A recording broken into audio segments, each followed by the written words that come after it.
ನಮಸ್ತೆ ಸ್ನೇಹಿತರೆ. ಈ ದಿನ ಫೇಸ್ಬುಕ್ ಲೈವ್ ಬಂದಿರೋ ಉದ್ದೇಶ ಬಂದು ನಮ್ಮ ಹೂಟಗಳ್ಳಿ ಸಿಗ್ನಲ್ನಿಂದ 275 ರಾಷ್ಟ್ರೀಯ ಹೆದ್ದಾರಿ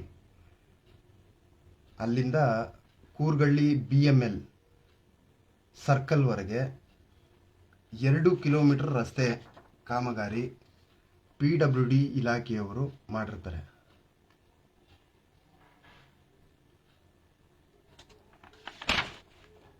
ಈ ಕಾಮಗಾರಿ ಪೂರ್ಣಗೊಂಡಿರುತ್ತೆ. ಈಗ ಜಲಮಂಡಳಿಯವರು ಕುಡಿಯೋ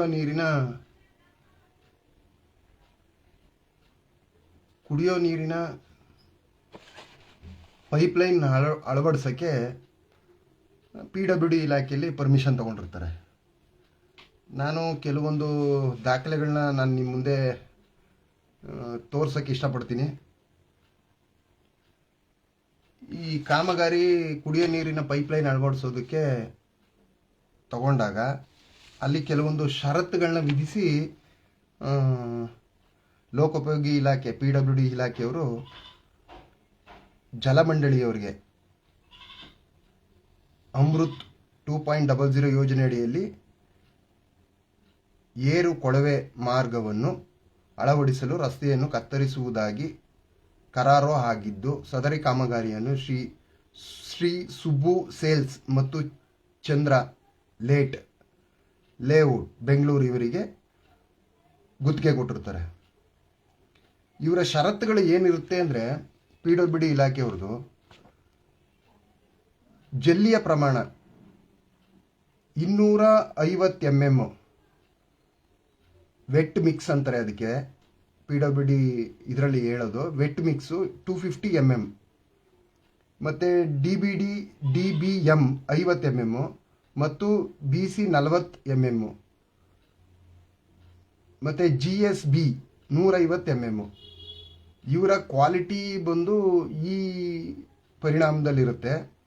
ಈಗ ಇವ್ರು ಏನು ಮಾಡ್ತಾರೆ, ದಿನಾಂಕ 22/1/2025 ಸ್ಥಳ ಪರಿಶೀಲನೆ ಸಮಯದಲ್ಲಿ ಅಂದಾಜಿನಲ್ಲಿ ಪ್ರವರ್ಧಮಾನ ಮಾಡಿರುವಂತೆ ಕಾಮಗಾರಿ ನಿರ್ವಹಿಸದೆ ಕೇವಲ 100 mm ವರೆಗೆ ವೆಟ್ ಮಿಕ್ಸ್, ಇವರು ಸ್ಥಳ ಪರಿಶೀಲನೆಗೆ ಬರ್ತಾರೆ, ಇವರು ಹಾಕಿರೋ ಕಂಡೀಷನ್ನ ಮೀರಿ ಈ ದಿನ ಅವರು 100 mm ಅಂತ ಕೊಟ್ಟಿದ್ದಾರೆ.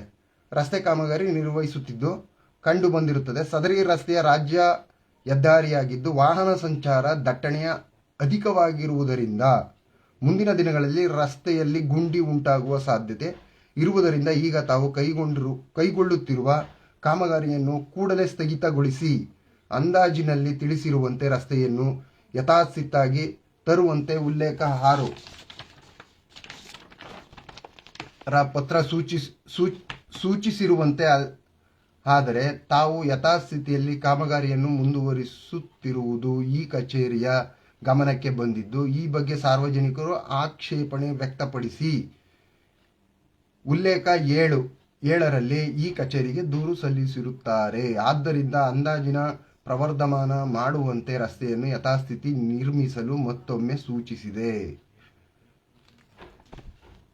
ಪ್ರಶ್ನೆ ಬಂದು, ಸಾರ್ವಜನಿಕರ ತೆರಿಗೆ ಹಣದಿಂದ ಒಂದು ಒಳ್ಳೆಯ ರಸ್ತೆ ಅಭಿವೃದ್ಧಿ ಆಗಿರುತ್ತೆ. ನಾವು ಮತಪ್ರಭುಗಳು ಯೋಚನೆ ಮಾಡಬೇಕಾಗಿರೋಂಥ ವಿಚಾರ. ನಮ್ಮ ತೆರಿಗೆ ಹಣ ಯಾವುದೇ ಪಕ್ಷ ಆಗಲಿ, JDS ಆಗಲಿ, ಕಾಂಗ್ರೆಸ್ ಆಗಲಿ, BJP ಆಗಲಿ, ಅಲ್ಲ, ನೀವು ಆ ರಸ್ತೆಯಲ್ಲಿ ಓಡಾಡ್ತಾ ಇಲ್ವಾ? ಇದು ನಿಮ್ಮ ಗಮನಕ್ಕೆ ಬರಲ್ವಾ? ಮತ್ತು ಸಾರ್ವಜನಿಕರು ನಮಗೆ ಯಾಕೆ ಅನ್ನೋ ಗುಣನ ನೀವು ಬೆಳೆಸ್ಕೊತಾ ಹೋದರೆ ಮುಂದೆ ಈ ರಸ್ತೆಯಲ್ಲಿ ಆಗೋ ಅನಾಹುತಗಳು, ಅಪ್ಪಿತಪ್ಪಿ ನಿಮ್ಮ ತಂದೆ ತಾಯಿನೋ, ಅಕ್ಕ ತಂಗಿನೋ, ಅಣ್ಣ ತಮ್ಮನೋ ಯಾರಾದರೂ ಆ ರಸ್ತೆಯಲ್ಲಿ ಆಗೋ ಅನಾಹುತಕ್ಕೆ ಯಾರು ಹೊಣೆ?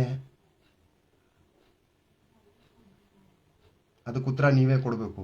ಮತ್ತು ದುಡ್ಡು ಕೊಟ್ಟವ್ರಿಗೆ ಓಟ್ ಹಾಕೋದು, ಜಾತಿ ಮೇಲೆ ಓಟ್ ಹಾಕೋದು, ಮತ್ತು ಪಕ್ಷ ನೋಡಿ ಓಟ್ ಹಾಕೋದು, ಈ ಗುಣಗಳನ್ನ ಬೆಳೆಸ್ಕೊಂಡಿರೋದ್ರಿಂದಲೇ ಇವರು ನಮ್ಮನ್ನು ದುರುಪಯೋಗ ಪಡಿಸ್ಕೊತಾ ಇರೋದು. ಅಧಿಕಾರಿಗಳಿಗೆ ಸಂಬಳ ಕೊಡ್ತೀವಿ, ಅವ್ರು ಕರೆಕ್ಟಾಗಿ ಕೆಲಸ ಮಾಡ್ತಾ ಇಲ್ಲ ಅಂದಾಗ ನಾವು ಯಾರ ಹತ್ರ ಹೋಗ್ಬೇಕಪ್ಪ ಹೇಳಿ ನೀವೇ? ನಾವೆಲ್ಲ ಒಟ್ಟುಗೂಡಿ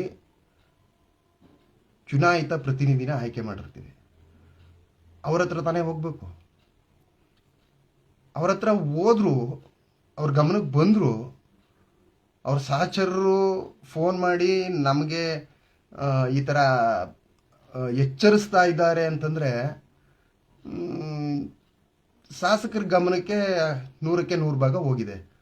ಆದರೆ ಸ್ಥಳ ಪರಿಶೀಲನೆಗೆ ಯಾಕೆ ಬರ್ತಾ ಇಲ್ಲ ಅವರು? ಈಗ ಇವ್ರಿಗೂ ಸಂಬಳ ಕೊಡೋದೇ ನಾವು, ಅಧಿಕಾರಿಗಳಿಗೆ ಸಂಬಳ ಕೊಡೋದು ನಾವೇ. ಈಗ ನಾವು ಇವರಿಂದ ಏನನ್ನ ಬಯಸ್ಬೋದು? ಅಲ್ಲ, ಉದ್ದೇಶಪೂರ್ವಕವಾಗಿ ಇವರು JDS ಅವರು ಇವ್ರಿಗೆ ಓಟ್ ಹಾಕ್ಬಿಟ್ಟಿದ್ದೀವಿ, ಇವ್ರನ್ನ ಕೇಳಬಾರ್ದು, ನಾವು ಒಕ್ಕಲಿಗರು, ನಾನು ಒಬ್ಬ ಒಕ್ಕಲಿಗನಾಗಿ ನಾನು ಮತ ಹಾಕಿದ್ದೀನಿ ಅನ್ನೋ ಏನಾದ್ರು ದರ್ಪ ಏನಾದರೂ ಇದೆಯಾ? ಇಲ್ಲ, ನೀವು ನೇರವಾಗಿ ಹೇಳಿ, ಸಭೆಯಲ್ಲಿ ಹೇಳಿ ನೇರವಾಗಿ, ಇಲ್ಲಪ್ಪ ನಮಗೆ ನೀನು ಏನು ಕೇಳಬೇಡ, ಏನು ಹೇಳ್ಬೇಡ, ನಾವು ಇದೇ ರೀತಿ ಕಳಪೆ ಕಾಮಗಾರಿನೇ ಮಾಡೋದು, ನಾವು ಇದೇ ಥರ ದುಡ್ಡಲ್ಲೇ ಬದುಕಿರೋದು ಅಂತಲೇ ಹೇಳಿ. ನೇರವಾಗಿ ಹೇಳಿದ್ರೆ ನಾವು ಇಲ್ಲಪ್ಪ ಇವರು ಅವ್ಯವಹಾರ ಅಕ್ರಮಗಳನ್ನೇ ಮಾಡ್ಕೊಂಡು ಇರೋದು, ಸುಮ್ಮನೆ ಬಿಳಿ ಬಟ್ಟೆ ಹಾಕೊಂಡು ಮಾಡಬಾರ್ದು ಇಂಥ ಕೆಲಸಗಳಿಗೆಲ್ಲ ಸಹಕಾರ ಕೊಟ್ಕೊಂಡು ಕೊನೆಗೆ 5 ವರ್ಷ ಆದಮೇಲೆ ಇದೇ ಜನಗಳ ಮುಂದೆ ಬರೋದು. ಈಗ ಅದೇ ಜನಕ್ಕೆ ಗೊತ್ತಾಗಲಿ ಅನ್ನೋ ಮಾಹಿತಿನೇ ನಾನು ಕೊಡ್ತಾ ಇದ್ದೀನಿ. ಇಲ್ಲಿ ನೋಡಿದ್ರೆ PWD ಅವರು ಒಂದು ಇದನ್ನ ಷರತ್ತುಗಳನ್ನ ವಿಧಿಸಿ ಕೊಡ್ತಾರೆ, ಜಲಮಂಡಳಿಯವರು ಅದನ್ನ ಬ್ರೇಕ್ ಮಾಡಿ ಅವ್ರ ಇಷ್ಟಾನುಸಾರ ಮಾಡ್ತಾರೆ.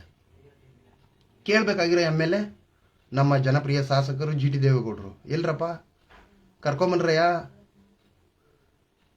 ಇಲ್ಲ, ನೇರವಾಗಿ ಹೇಳಿ, ಕಮೆಂಟ್ಸ್ ಮಾಡಿ ಹಾಕಿ, ನಿಮ್ಮ ಅಭಿಮಾನನ ವ್ಯಕ್ತಪಡಿಸಿ. ನಾವು ಈ ರಸ್ತೆಯಲ್ಲಿ ಓಡಾಡಲ್ಲ, ನಮಗಿದ್ರ ಅವಶ್ಯಕತೆ ಇಲ್ಲ, ನಾವು ಇಂಥ ದುಡ್ಡಲ್ಲೇ ತಿನ್ಕೊಂಡು ಬದುಕ್ತಾ ಇರೋದು ಹೇಳಿ, ಅದರಲ್ಲೇನು ತಪ್ಪು?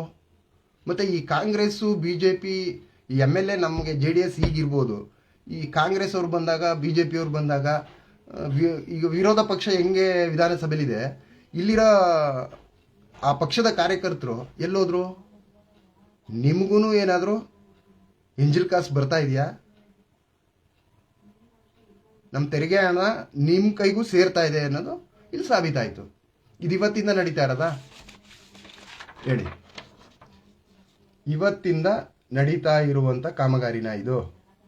ಇಷ್ಟೆಲ್ಲ ಅವ್ಯವಹಾರಗಳು ನಿಮ್ಮ ಕಣ್ಣು ಮುಂದೆನೇ ಇದ್ರೂ ಎಲ್ಲ ಸುಮ್ಮನೆ ನಮ್ಗೆ ಯಾಕೆ ಅನ್ನೋ ಥರ ಇದ್ಬಿಟ್ರೆ, ಊರಿನ ಮುಖಂಡರು, ಯಜಮಾನರು, ನಾವಪ್ಪ ನಾವು ಹೇಳ್ದಂಗೆ ಕೇಳಬೇಕು ಅಂತಿರಲ್ಲ, ಇಂಥದ್ದೇ ಆಗಬೇಕು, ಹೀಗೆ ಇರಬೇಕು, ನಾನೇ ಅಧ್ಯಕ್ಷ.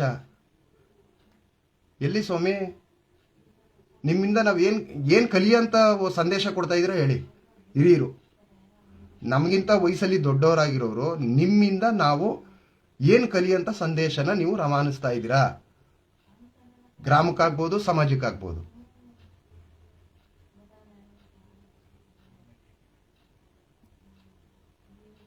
ನಮಗೆ ಈ ಕೆಲವೊಂದು ವಿಚಾರಗಳನ್ನ ಹೇಳಿದ್ರೆ ಬಹಳ ಬೇಜಾರಾಗುತ್ತೆ. ನಾವು ಮಾಡೋ ಒಂದು ನಿರ್ಲಕ್ಷ್ಯತನದಿಂದ ಮುಂದೆ ಆಗೋ ಅನಾಹುತಗಳಿಗೆ ನಮ್ಮ ಮಕ್ಕಳು ಹಾಳಾಗ್ತಾರೆ. ಅವರು ಮತ್ತೆ ಇದಕ್ಕಿಂತ ಕೆಟ್ಟವರಾಗ ಹಾಳಾಗ್ಬೋದು. ಅವ್ರನ್ನ ನೀವು ಜೀತದ ಆಳ್ ಥರ ಉಪಯೋಗಿಸ್ಕೊಂಡು ರಾಜರ ಥರ ಇರ್ಬೋದು. ಇದೇ ತಾನೇ ನಿಮ್ಮ ಅಜೆಂಡಾ?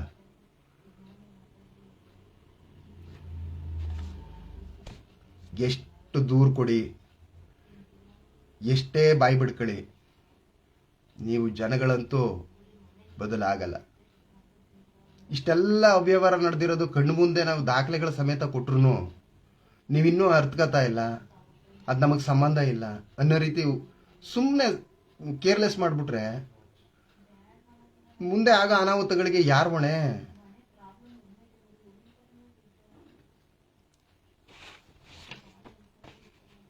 ಏನೋ ನಮಗೆ ಗೊತ್ತಿರೋಂಥ ಕೆಲಸನ ನಮ್ಮ ಕೈ ಎಷ್ಟಾಗುತ್ತೆ ಅಷ್ಟು ಹೋರಾಟ ಮಾಡ್ತೀವಿ. ಮುಂದೆ ಆಗ ಅನಾಹುತಗಳಿಗೆ ನಮ್ಮನೆ ನೋಡೋರು ಯಾರು? ಹೇಳಿ ನೀವೇ. ಎಂತೆಂಥವ್ರಿಗೆ ಓಟ್ ಹಾಕ್ತೀವಿ, ಅವರಿಂದ ನಾವು ಏನು ಕೆಲಸ ತಗೋಬೇಕು, ಅವ್ರ ಕೆಲಸ ಏನು, ಇನ್ನೂ ಅರಿವಿಲ್ಲದ ಹಾಗೆ ಇದ್ದರೆ ಮುಂದೆ ಆಗೋ ಅನಾಹುತಗಳಿಗೆ ಸಾರ್ವಜನಿಕರೇ ನೇರ ಹೊಣೆ. ನಾವಿಷ್ಟಕ್ಕೆ ನಿಲ್ಸಲ್ಲ, ಇದನ್ನು ಮುಂದುವರಿಸ್ತೀವಿ.